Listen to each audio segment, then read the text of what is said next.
Biasa tak dengar ustaz-ustaz ataupun ulama kata ataupun orang tua-tua kata jangan bandingkan anak-anak antara anak-anak kita tu. Sebab apa?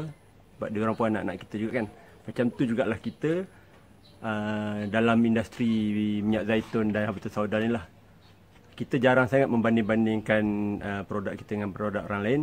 Tetapi biasalah macam budak-budak pun kita menilai antara anak-anak kita tu mana yang ada kelebihan tertentu dan mana anak-anak kita yang ada kelemahan tertentu untuk kita pertingkatkan kelemahan tersebut lah. Baik, macam tu juga kita. Saya Muhammad Afizi. Assalamualaikum warahmatullahi taala wabarakatuh semua. Saya merupakan pengarah syarikat Kasih Al-Wafi, syarikat yang mengelolakan pemasaran dan jualan produk jenama Azait, zaitun dan habatus sauda.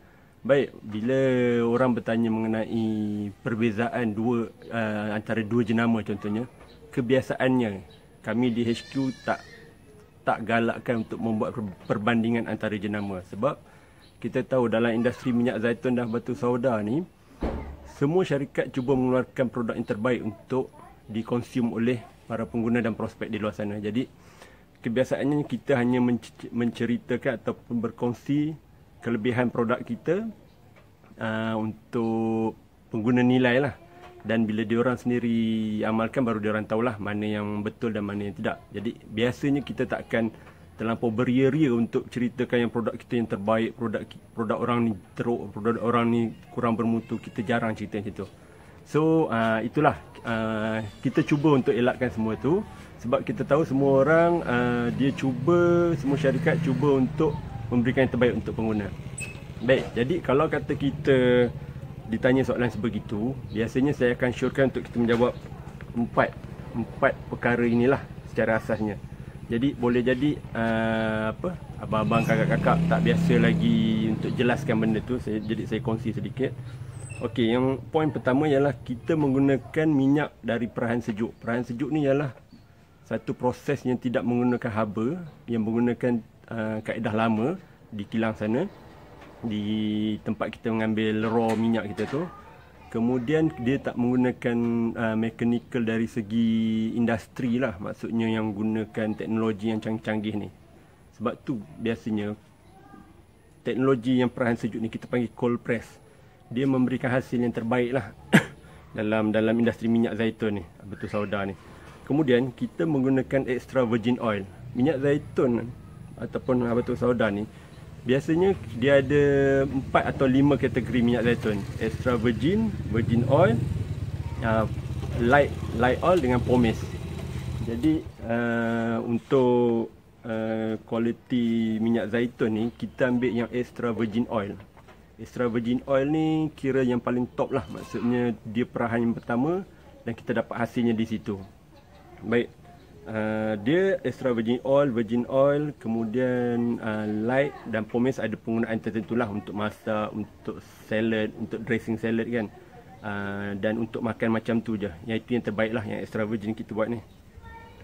Kemudian organik ni ialah dari segi, organik ialah poin yang ketiga. Organik ni ialah dari segi kaedah penanaman dan penjagaan tumbuhan minyak pokok zaitun itu sendiri.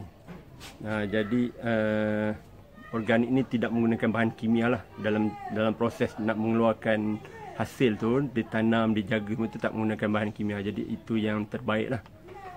Okey, kemudian kita menggunakan botol gelap. Botol gelap dalam penyediaan dan jualan lah. Botol gelap ni kenapa? Sebab penyimpanan botol gelap ni dia dapat mengelakkan faktor cahaya yang akan mengganggu zat khasiat minyak zaitun tersebut lah. Jadi dari situlah kita dapat berkongsi kepada para pengguna 4 kelebihan produk kita dari segi produk tu sendiri, dari segi minyak, dari segi kualiti. Jadi bila lah kata orang tanya, jadi apa bezanya dengan orang lain kan, kita hanya akan cakap begini, dan kita akan cakap yang orang lain mungkin tak guna benda ni. Contohnya dia tak guna perahan sejuk, dia guna kilang biasa punya. Kemudian dia mungkin tak guna extra virgin, dia guna yang grade bawah sikit, sebab ataupun organik ni dia guna yang baja kimia semula untuk penghasilan tu lah. Satu lagi dia tak guna botol gelap, mungkin botol transparent, botol plastik dan sebagainya. Semua tu membawa kepada pengurangan kos. Jadi diorang boleh jual dengan harga yang murah. Okey, dekat situ sebab tu kita jarang sangat dapat menang dekat perbandingan harga. Bila orang cakap, kenapa orang ni jual RM25 boleh dapat sekian-sekian? Kita cakap terpulang pada tuan-tuan puan-puan, kita hanya jual dengan kadar begini, dengan apa yang kami rasakan value pada produk kita tu dan kualiti kita. So biasanya barang berkualiti ni memang ada harga sikit lah berbanding barang yang kurang kualiti. Cumanya kita tak cerita kat orang lah, kat pengguna. Kita tak cakap syarikat A ni teruk sebab dia guna barang yang murah-murah je. Kita tak cakap itu. Kita hanya bagi idea kenapa orang lain boleh jual murah, iaitu dengan pengurangan kos pada 4 benda ni lah. Jadi kita bagi pilihan kat customer. Kalau puan rasa puan terpaksa jimat lagi, kami tak kisah. Maksudnya puan boleh belilah kat syarikat lain. Maksudnya bukanlah kita menolak customer tu, tapi kita cakap elok-elok lah. Maksudnya harga kita dah macam tu. Kadang-kadang ni orang tak faham. Dia kata, korang ni jual mahal-mahal macam nak untung banyak je. Sebenarnya tak. Sebenarnya itu level-level harga yang memang ada kat market. Ada je yang produk yang lagi mahal daripada kita. Tapi kita tak bandingkan. Kita cakap, kalau kami jual Zaitun 37, orang lain jual 43 tuan. Kita tak cakap itu. Contoh. Okey. Itu 4 benda yang ada pada produk. Tapi dari segi syarikat, kita akan highlight 3 benda ni. Buatan Malaysia, kilang berstatus JMP, halal JAKIM dan lulus KKM. 4 benda. Jadi 4 benda yang dari struktur syarikat menguruskan tu, maksudnya gelatin tu kena halal JAKIM, kilang tu berstatus JMP, lulus KKM, semua tu adalah syarikat lain yang jual tak ada KKM. So kita tak mention akak beli jenama apa, tu tak ada KKM kak. Kita tak cakap macam tu. Bermaksud kita highlightkan apa yang kita ada, kita bangga dengan apa produk kita dan kita bagi pilihan. Kalau customer tak nak, kita bukan rezeki kita lah. Allah Ta'ala dah tentukan benda-benda gitu. Tapi kita kena usaha lah. Maksudnya kita kena mentionkan 4 benda ni. 3 campur KKM tu. Dan akhir sekali, maksudnya added value-nya ialah syarikat kita ni diasaskan oleh almarhum Tuan Guru. Satu ikon yang particular, yang dikenali berkaliber, dan seterusnya disambung oleh Ustaz Don Daniel lah. Satu figure yang sama juga, maksud saya berkaliber, dihormati dan sebagainya lah. Jadi kita bukan satu package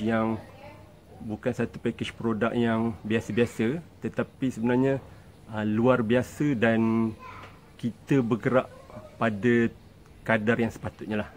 Jadi saya harap itu membantu untuk abang-abang, kakak-kakak untuk lebih yakin bila orang tanya soalan-soalan macam ni. Dan insyaAllah akan datang saya akan cerita cara-cara buat pemasaran ataupun jualan yang lebih efektif lah dekat media sosial dengan secara direct customer lah. Contohnya dari segi perbualan ataupun pergaulan kita dengan jiran-jiran dan saudara mara lah. Nanti saya akan ajar dalam video akan datang insyaAllah. Assalamualaikum warahmatullahi wabarakatuh.